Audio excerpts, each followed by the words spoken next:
Pelo segundo dia consecutivo, aparelhos de telecomunicação explodiram no Líbano, matando mais de 14 pessoas, ou mais 14, né, Favale? E essas suspeitas de uma sabotagem em massa seguem recaindo sobre Israel. Marcelo Favale, seja muito bem-vindo, prazer recebê-lo aqui no nosso 3 em 1. Conte pra gente por que essas suspeitas estão recaindo sobre Benjamin Netanyahu e como está a situação agora.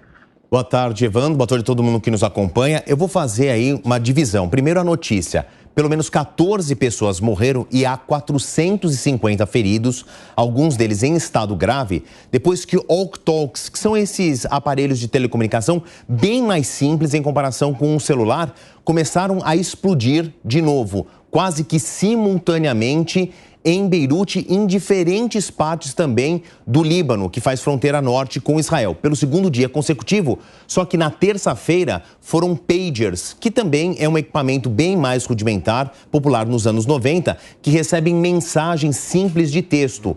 Qual que é a semelhança entre os dois equipamentos? Essas são as imagens dos hospitais, principalmente no sul do Líbano, ao redor da capital Beirute, lotados destes feridos. Inclusive a Jordânia, um país vizinho, já ofereceu ajuda para atender tantos feridos simultâneos, porque os hospitais já começam a ficar superlotados. Voltando ao tipo, de equipamento dessa suposta sabotagem em massa. São equipamentos de telecomunicação rudimentares.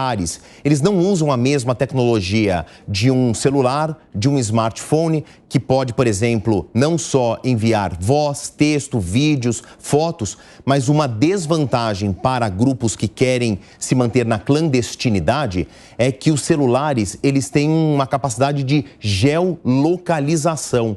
Então, grupos, a exemplo do Hezbollah, que parte dele é um braço militar tido como um grupo terrorista, ainda usa uma tecnologia que tem 30 anos, no caso dos pagers, e mais de 50 anos no caso dos walkie-talkies, para não usarem telefones celulares e, assim, dificultar a localização de alvos específicos por agências de inteligências tidas como inimigo. E aí, o Evandro me pergunta como é que essas acusações recaem sobre Israel. É que o Hezbollah deixou claro, muito poucas agências, muito poucos governos teriam essa capacidade logística e tecnologia de criar essa sabotagem. E como o Hezbollah, no Líbano, está em pé de guerra com Israel, obviamente recai-se essa acusação. Israel não assumiu a autoria dessa dupla sabotagem, esses 2 dias de atentado, mas também não disse que não o fez.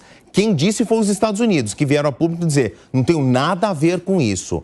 Agora, o que pode se explicar dessa mega sabotagem é o seguinte, nós estamos falando de milhares de pagers que explodiram, porque tem 12 mortos na terça-feira com as explosões dos pagers e 2.750 feridos, 200 em estado grave e hoje mais de 400 feridos, 14 mortos. E aí é uma imagem de uma casa que tinha um desses walkie-talkies que explodiu. A gente vê que boa parte da parede ficou toda chamuscada, o que dá para entender que é uma explosão de médio porte, pelo menos. Agora, por que esses equipamentos explodiram?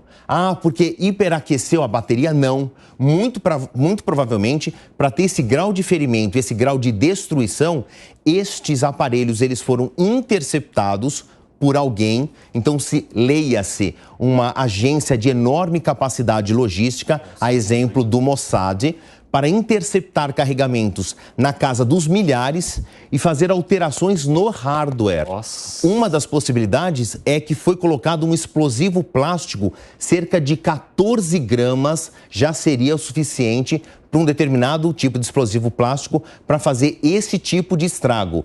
Existem imagens que já foram corroboradas, circulando nas redes sociais, mas elas são impublicáveis, de pessoas que estavam segurando esses aparelhos e tiveram a mão amputada. Então, é para vocês entenderem o tipo de estrago capaz de fazer esse tipo. Então, quem atendeu a um walkie-talkie, a um chamado, ou estava lendo a mensagem no pager, teve parte do rosto desfigurado pelo tamanho da explosão. Então, uma agência, supostamente, essa é a linha de investigação ou de suposição mais sólida, que houve a interceptação desses hardwares, houve uma alteração no equipamento para implementação de um explosivo plástico que ou foi acionado pelo calor da bateria ou foi acionado por um tipo de raio, um tipo de onda específico que fez essa detonação.